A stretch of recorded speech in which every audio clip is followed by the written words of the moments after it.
Semester 1 માં રાશના હિસાબો વિશે ચર્ચા કરીશું. અને અગાઉના લેક્ચરમાં આપણે આડતમાલના હિસાબો વિશે ચર્ચા કરી ચૂક્યા છીએ. હવે રાશના હિસાબો એટલે શું?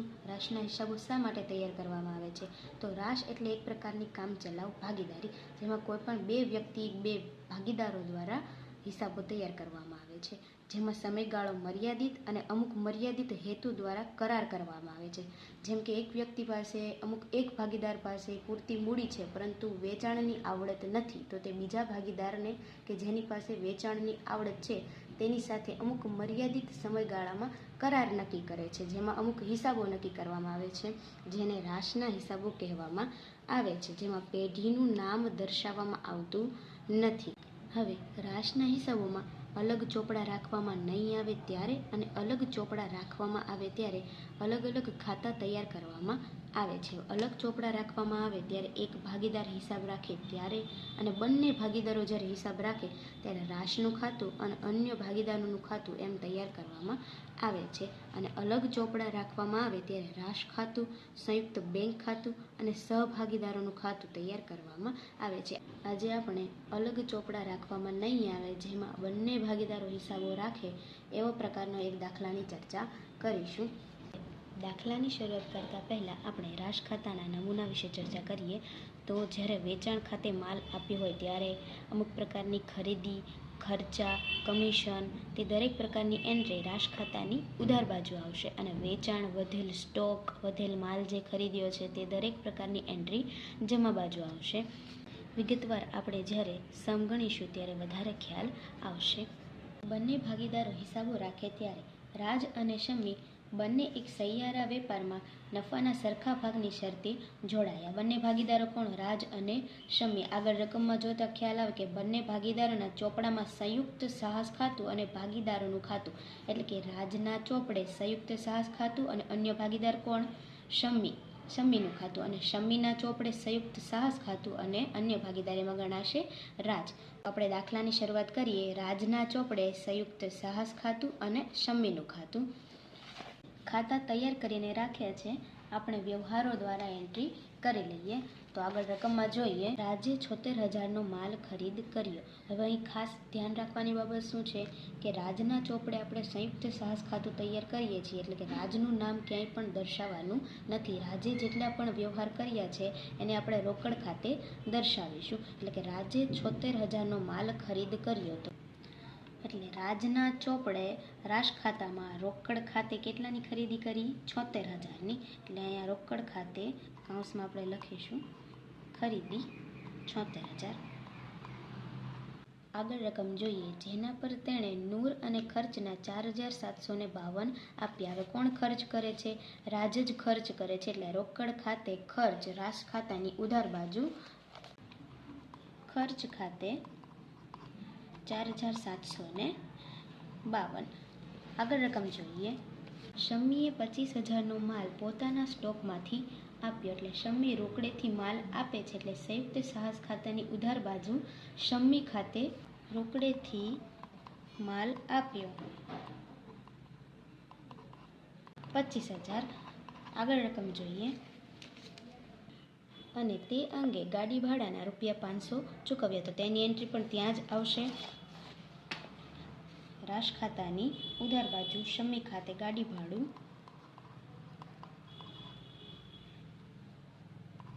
₹500. આગળ રકમ જોઈએ. તો શમ્મીએ કેટલાક માલનું વેચાણ કમિશનમાં 1,598 આપી 87,000માં વેચ્યો. હવે વેચાણ આવે એટલે હંમેશા રાશ ખાતાની ક્યાં આવે?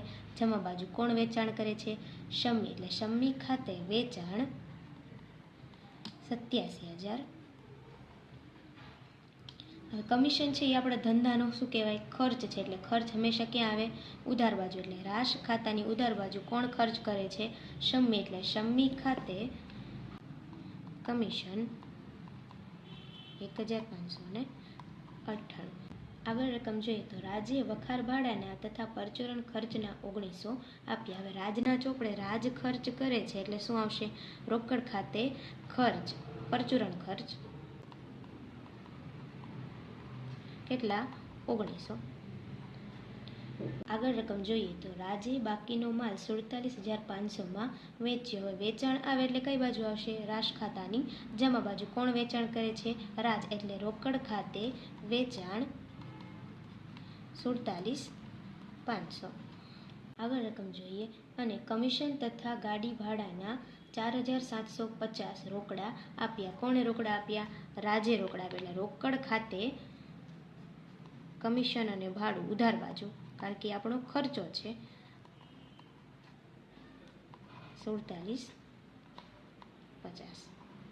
હવે રાજના ચોપડે રાશ ખાતામાં દરેક પ્રકારના વ્યવહારોની એન્ટ્રી થઈ ચૂકી છે. હવે અન્ય ભાગીદારો એટલે કે શમ્મીના ખાતામાં આપણે જે પણ રાશ ખાતામાં ઉધાર શમ્મીના વ્યવહારો છે અને જમા બાજુ જે પણ કાંઈ શમ્મીના વ્યવહારો છે તેની વિરુદ્ધ એન્ટ્રી શમ્મીના ખાતામાં દઈ દઈએ. એટલે કે શમ્મીના ખાતામાં જમા બાજુ રાશ ખાતે સૌપ્રથમ શું આવશે? સ્ટોક. કેટલું? 25,000. શમ્મી ખાતે ગાડી ભાડું, કમિશન તે દરેકની એન્ટ્રી આપણે જમા બાજુ શમ્મીના ખાતામાં દર્શાવી દઈએ. તો રાશ ખાતે ગાડી ભાડું 500, કમિશન 1,598. હવે જે રીતે ઉધાર બાજુની એન્ટ્રી આપણે જમા બાજુ કરી એવી રીતે જે જમા બાજુનું જે વેચાણ છે શમ્મીનું તે આપણે અહીં ઉધાર બાજુ દર્શાવી દઈશું. તો રોકડ ખાતે વેચાણ 87,000. હવે રાશનું ખાતું બંધ કરીએ.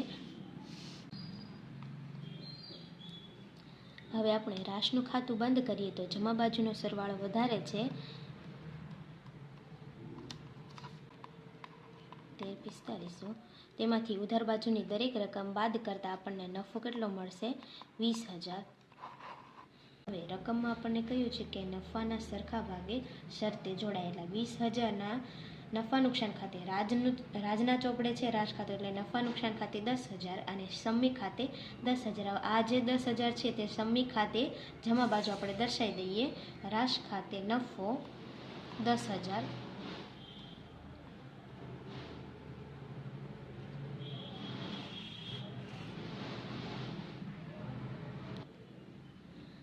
હવે શમ્મીનું ખાતું બંધ કરીએ તો ઉધાર બાજુ રકમ વધારે છે એટલે 87,000 માંથી દરેક રકમ બાદ કરતાં આપણને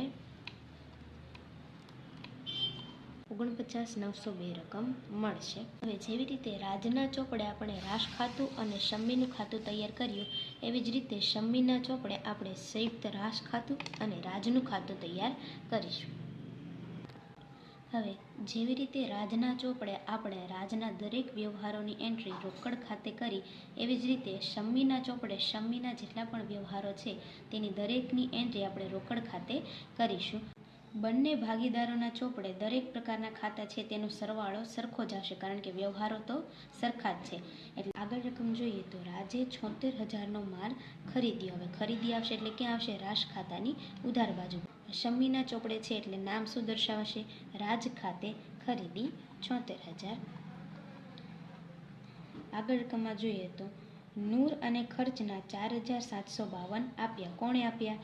રાજે. તો રાજ ખાતે ખર્ચ રાશ ખાતાની ઉધાર બાજુ 4,752. હવે આગળ રકમ જોઈએ તો શમ્મીએ 25,000નો માલ પોતાના સ્ટોકમાંથી આપ્યો. હવે જ્યારે ભાગીદાર પોતાના સ્ટોકમાંથી માલ આપે છે, પોતાના સ્ટોકમાંથી વેચાણ કરે છે ત્યારે તેની એન્ટ્રી વેચાણ ખાતે દર્શાવવામાં આવે છે. જ્યારે શમ્મી પોતે પોતાનો માલ સ્ટોકમાંથી લઈ જાય તો તેની એન્ટ્રી ખરીદ ખાતે દર્શાવાશે વેચાણ ખાતે 25,000. આગળ રકમ જોઈએ તો તે અંગે ગાડી ભાડાના ₹500 ચૂકવ્યા. તો શું આવશે? શમ્મીનું ખાતું છે, શમ્મી ખર્ચ ચૂકવે છે એટલે રોકડ ખાતે ગાડી ભાડું ₹500. હવે આગળ રકમ જોઈએ. શમ્મીએ કેટલાક માલ વેચાણ કમિશનના 1,598 આપી 87,000માં વેચ્યું. હવે વેચાણ આવે એટલે રાશ ખાતાની જમા બાજુ, પરંતુ કોને? શમ્મીએ વેચાણ કર્યું એટલે રોકડ ખાતે વેચાણ 87,000 અને કમિશન એટલે કે ખર્ચ. તો ખર્ચ ક્યાં આવશે? રાશ ખાતાની ઉધાર બાજુ. શમ્મીએ કરેલું છે એટલે રોકડ ખાતે કમિશન 1,598. આગળ રકમ વાંચીએ. રાજે વખાર ભાડાના તથા પરચુરણ ખર્ચના ₹1900 આપ્યા. એટલે રાજે ખર્ચ કર્યો તો રાશ ખાતાની ઉધાર બાજુ રાજ ખાતે પરચુરણ ખર્ચ ₹1900. રાજે બાકીનો માલ 47,500માં વેચ્યો અને કમિશન તથા ગાડા ભાડાના 4,750 રોકડા આપ્યા. રાજે માલ વેચ્યો એટલે રાશ ખાતાની જમા બાજુ રાજ ખાતે વેચાણ 47,500 અને કમિશન અને ગાડા ભાડાના ખર્ચા એટલે કે રાજ ખાતે કમિશન ઉધાર બાજુ 47,50. હવે રાજ ખાતાની જેટલી પણ એન્ટ્રી ઉધાર બાજુ અને જમા બાજુ છે તે રાજના ખાતામાં આપણે દર્શાવી દઈશું. એટલે રાજ ખાતે જે ખરીદી, રાજ ખાતે પરચુરણ ખર્ચા, કમિશન, આ દરેક ઉધાર એન્ટ્રીને આપણે રાજના ખાતામાં જમા બાજુ દર્શાવી દઈશું અને વેચાણ જે છે જમા બાજુ તેને આપણે ઉધાર બાજુ દર્શાવી દઈશું.